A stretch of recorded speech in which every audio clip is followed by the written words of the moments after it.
Hello YouTube and welcome back to our family. If you want to learn more about the reptile hobby's favourite, the ball python, then you are in the right place. So before we start, if you can like this video, if you're enjoying the content, subscribe to my channel if you haven't done already, and remember to hit that bell to stay notified of any content coming your way.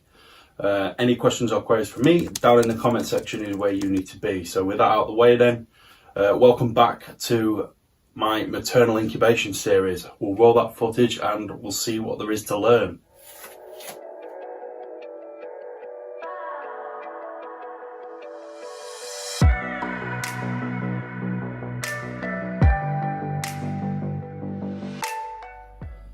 Right, here we go then guys, the fifth and final part of my maternal incubation series.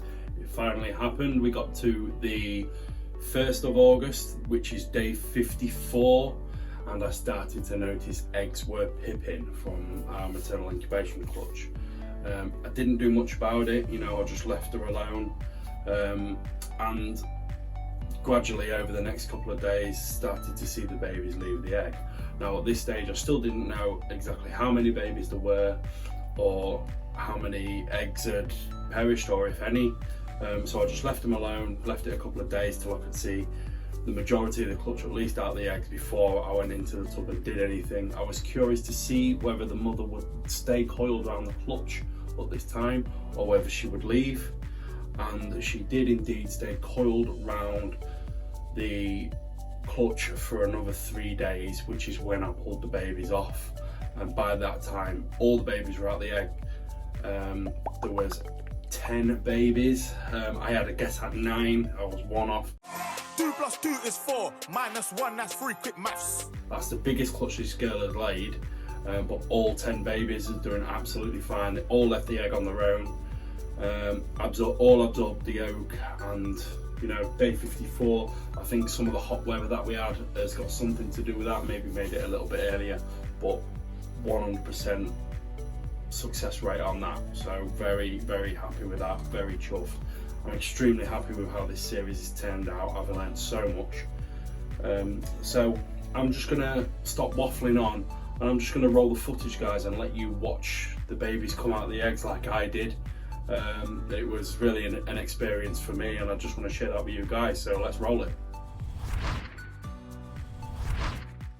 Right then guys, so it started around day 54 as I previously mentioned. The footage is sped at 8 times. I started to get notifications on my phone. There was a lot of movement going on inside this tub at this time. Now at the time I was thinking it's too soon to be getting pipping, we was only on day 54, and I noticed that she'd moved up towards the top of the clutch, and I was assuming that her reasons were just to expel some excess heat. At this stage in incubation, the eggs are producing a lot of heat, and I just maybe thought that she was releasing some. As we fast forward a couple of hours here then, I started to notice that jerky movement that we're just seeing on screen there. This was sort of my first inkling of that potentially these eggs might be pipping. I thought maybe the egg teeth was irritating the female's body. So from this point on I decided to keep a very close eye on things and watch how she was progressing. It was from this point that I noticed it, the egg on the top there, the top rear of the shot. You can see that egg has already pipped. I was hoping to catch that bit on footage, but it happened while the female's body was covering up everything, so I didn't actually capture any footage of any eggs pipping. I just started to gradually see more and more heads popping out as time went on.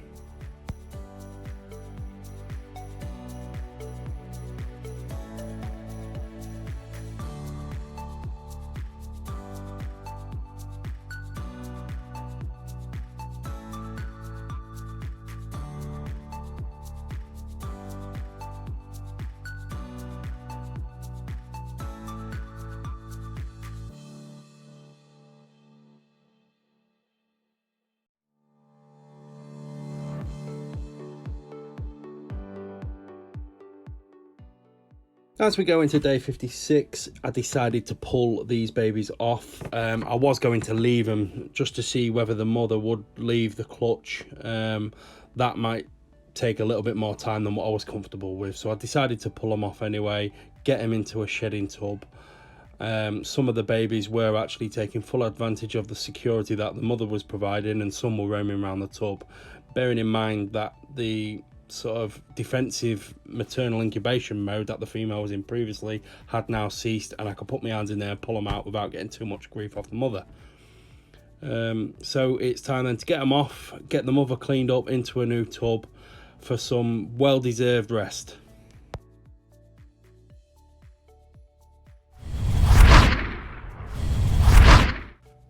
So now you might be wondering why we are not looking at the maternal incubation female, and I just have a point to make here, something I want to point out. This is my yellow belly female. I've had her a few years. I've got to know this female very well as being an animal in my collection that has a very strong maternal instinct, and she does the same thing every time I pull her off a clutch. She goes into a fresh tub, she makes this sort of secondary nest here, like you can see there, coils round some phantom eggs, and then pretty much sulks for the next 2 months without eating. It's usually well after her offspring have hatched before she starts eating again. So next year potentially I'm looking at doing a maternal incubation with this female to see if this sort of improves that behaviour. My thinking being is that, on the contrary to popular belief, that the females are actually better off left to maternally incubate the eggs on their own. But obviously I can't say that definitively over just one clutch. I need to do that with more females, and I think I'm going to in the future. There will be some exceptions to the rule.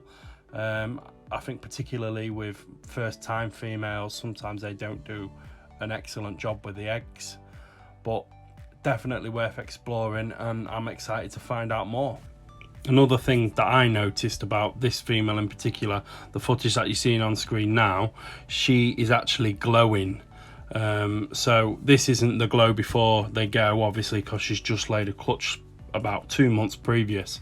This is a glow just to signify another hormonal change, and that hormonal change will probably signal it's time to leave her phantom eggs now and to start eating again.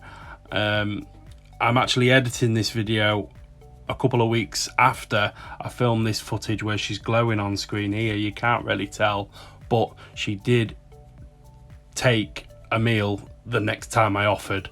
So that glow signaled a hormonal change which got her out of her sort of maternal incubation phase.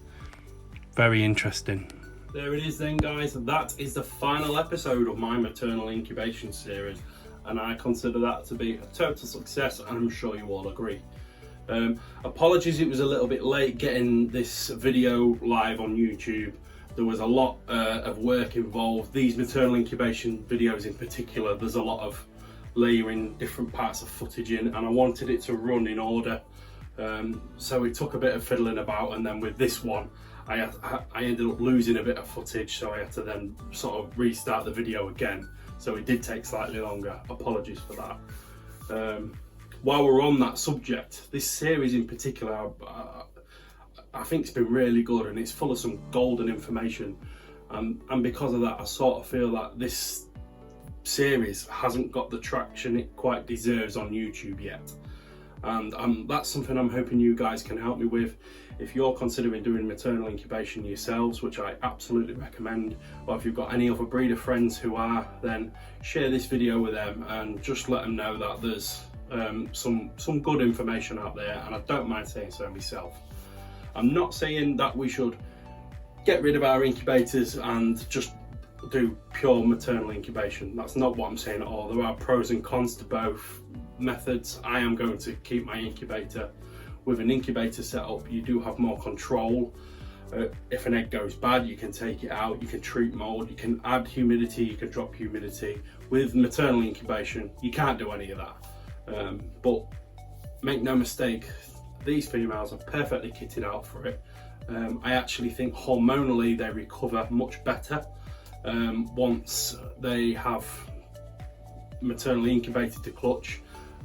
This female in particular is just absolutely ravenous, taking food every time it's in front of it. In fact, every time I open a tub, she's there waiting for food, whereas normally when I've pulled her off clutches previous, she doesn't even entertain food, and for quite a long period after the baby's hatch. And then when she does, it's quite slow recovery, you know, small meals and then gradually building up. So then this next season, she's actually got a head start on where she would have been normally.